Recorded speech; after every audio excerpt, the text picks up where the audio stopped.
है सर। हरियाणा में टीजीटी के जो 7,500 पद हैं उनके ऊपर रिजल्ट घोषित किया गया। आज एक समारोह आयोजित हुआ, पूरी कैबिनेट थी सर।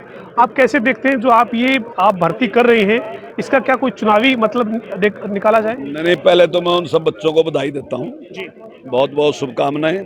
और मैं समझता हूँ जहाँ वो एक तरीके से रोजगार है समझिए, पर रोजगार से भी ज़्यादा महत्वपूर्ण है राष्ट्र निर्माण का काम। आज से उनके जिम्मे ये काम उनके जिम्मे लगा है, तो निश्चित तौर से उसको सफलतापूर्वक वो लोग करेंगे। अगर चुनाव की बात कहें तो चुनाव नहीं, ये तो एक सतत प्रक्रिया है, कोई आज से थोड़ी भर्ती लंबे टाइम से चल रही। अब हमने 1,41,000 की भर्ती कर दी तो कोई चुनाव में थोड़ी कर दी, अभी तो 7,500 की है। अब तो आने वाले टाइम में और भर्तियां मिल, लेकिन वो प्रोसेस में है। लगभग 6 महीने से कोई चीज़ एक प्रोसेस चल रहा। अब उसका टेस्ट भी होगा, रिटर्न टेस्ट भी होगा, पेपर चेक भी होंगे, इंटरव्यू होगा, सब उसमें टाइम लगता है। और जो माननीय मुख्यमंत्री जी ने कहा कि ये जो एक इस प्रकार का गैंग है, जो भर्ती रोको गैंग है, तो भी कुछ ना कुछ अड़चन डालते ही रहता है। तो उनका भी जो दुष्ट आत्माएं हैं उनके साथ भी लड़ाई लड़नी पड़ती है ना जी। तो वो सारा कुछ करने के बावजूद उन्हें सफलतापूर्वक भर्ती की है। लेकिन आप 4.5 साल के करीब शिक्षा मंत्री रहे हैं सर। विपक्ष वाले एक सवाल और पूछ रहे हैं, वो कह रहे हैं कि आप भर्ती भर्ती बार बार कह रहे हो, एक भी आपने जो है वो जेबीटी टीचर्स की भर्ती की है पिछले 2.5 साल में? जेबीटी तो हमारे पास पहले ही सरप्लस है। हमारे पास 2200 के करीब जेबीटी जो है वो सरप्लस है।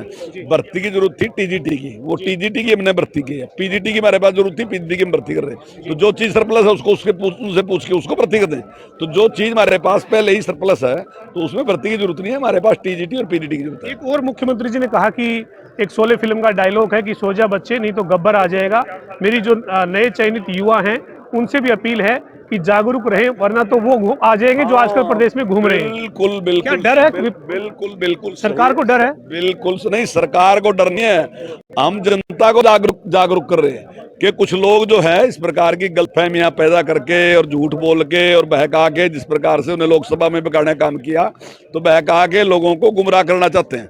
तो लोगों को जागरूक होने की जरूरत है, नहीं तो फिर वही दौर आ जाएगा, क्षेत्रवाद आ जाएगा, वही क्षेत्रवाद आ जाएगा और वही पर्ची खर्ची दोबारा से चालू हो जाएगी और सिफारसों में नौकरियां मिलनी शुरू हो जाएंगी। वही पुराना जो दौर है वो ना आ जाए, इसलिए लोगों को जागरूक करने की जरूरत है। खर्ची का तो असर दिखा सर। अब जब लोक सेवा आयोग में पैसे पकड़े गए, हरियाणा कर्मचारी चयन आयोग पे भी धांधली के आरोप लगे। देखिए, अगर कहीं घटना हुई तो उसके खिलाफ हमने कार्रवाई की, लेकिन अभी आपके सामने लगभग ये 7,000 बच्चे निकलेंगे। तो आप इंटरव्यू लेना और जो इंटरव्यू दें वो सीधा दिखाइए। वो सारे के सारे क्या कहेंगे उनसे पूछ लियो, क्या कहेंगे वो सारे के सारे, तो उनसे पूछ लेना।